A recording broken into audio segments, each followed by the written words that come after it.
¿A qué altura está la Luna? ¿A qué distancia se encuentran las estrellas? En todo el mundo, los astrónomos siguen tratando de dar respuesta a estas viejas preguntas. Realistas y sensatos, los científicos entienden lo insignificante que es nuestro planeta en el esquema cosmológico.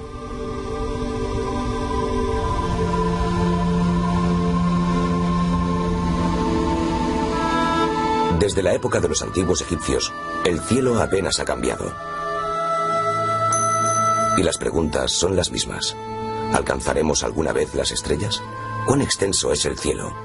Preguntas que nos conducen a las fronteras del tiempo.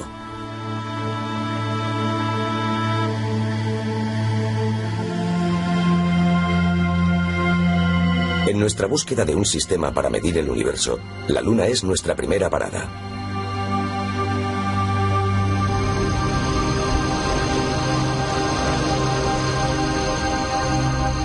La Luna es nuestro único satélite natural.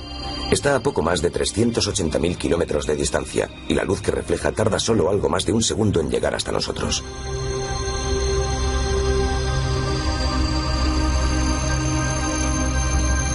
La Tierra es uno de los 9 planetas que orbita alrededor del Sol.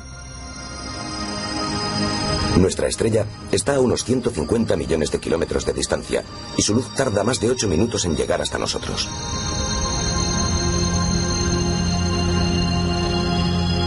Desde los planetas exteriores, el Sol es apenas una estrella brillante.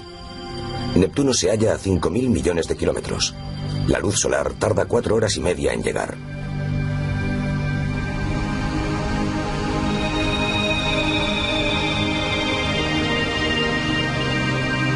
Más allá de los planetas están las estrellas. Todas parecen iguales a simple vista, como si solo tuvieran 2 dimensiones. Ahora, gracias a la astronomía, sabemos mucho sobre su naturaleza y sobre la distancia a la que se encuentran. Si siguiéramos viajando a la velocidad de la luz, tardaríamos otros 30.000 años en alcanzar el centro de nuestra galaxia.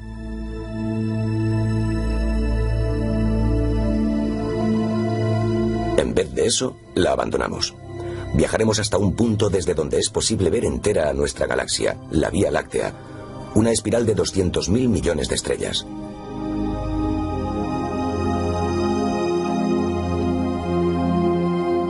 Pero es solo una más en el grupo local de galaxias.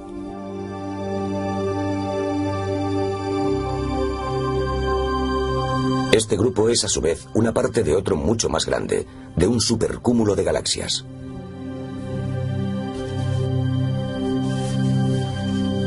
Los supercúmulos forman redes que cruzan el universo, dejando en medio espacios aparentemente vacíos de galaxias.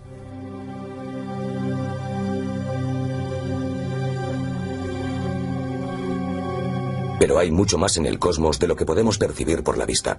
Más del 90% de su masa es invisible. A esta masa que no vemos se le conoce como materia oscura, un mar de partículas exóticas que posiblemente llena el universo.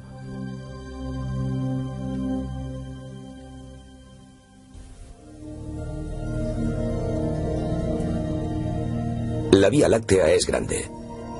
Un haz de luz viajando a 300.000 kilómetros por segundo tardaría 100.000 años en cruzar nuestra galaxia.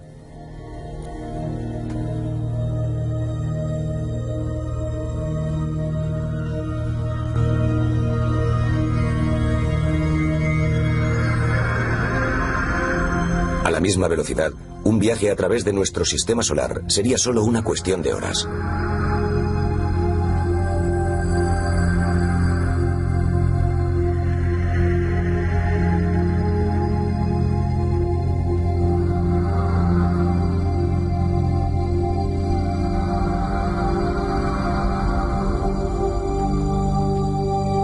¿Cómo han averiguado todo esto los astrónomos?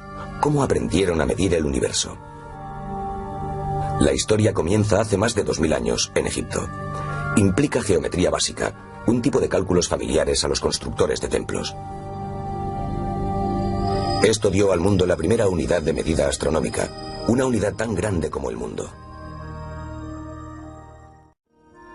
Y ese fue el razonamiento de Eratóstenes, y estuvo en lo cierto. La circunferencia de la Tierra mide aproximadamente 40.000 kilómetros. 200 años antes de Cristo, ya se sabía que la Tierra era una esfera en el espacio. Saber cuál era su posición era un tema más complejo.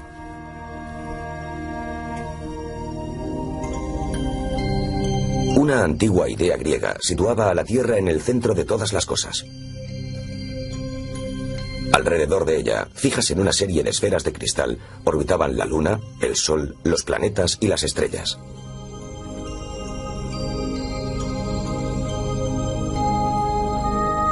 Pero los planetas eran un rompecabezas. Fueron llamados estrellas errantes, dado que su desplazamiento por el cielo podía ser errático. Algunos se paraban, invertían el sentido de su marcha y más tarde reemprendían el camino de nuevo. El astrónomo griego Ptolomeo tenía una respuesta.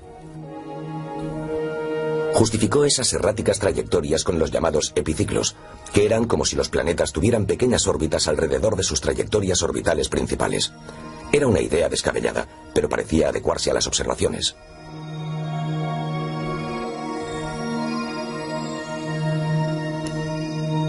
Parecía funcionar con planetas como Venus y Mercurio, que cruzan raudos el cielo en el crepúsculo.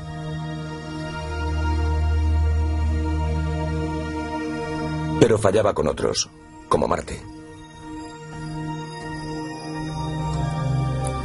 Durante 1400 años no hubo progresos claros, pero en el siglo XVI un danés de aguda visión llamado Tycho Brahe tuvo la mitad de una buena idea. Pese a seguir suponiendo que el Sol giraba alrededor de la Tierra, intuyó que todos los planetas circundaban al Sol.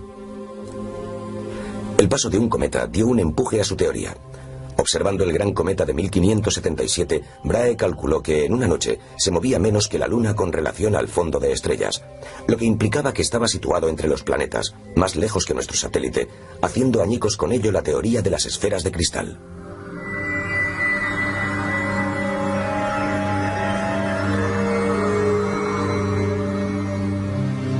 Pero Brahe todavía situaba la Tierra en el centro del universo.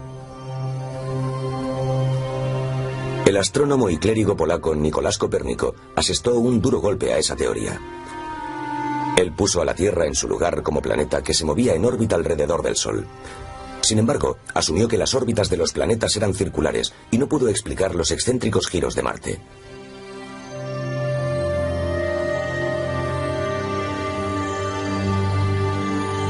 Un matemático alemán, Johannes Kepler, sí pudo. Dedujo que las órbitas de los planetas no son circulares, sino elípticas, y que la velocidad de los planetas depende de su distancia al Sol.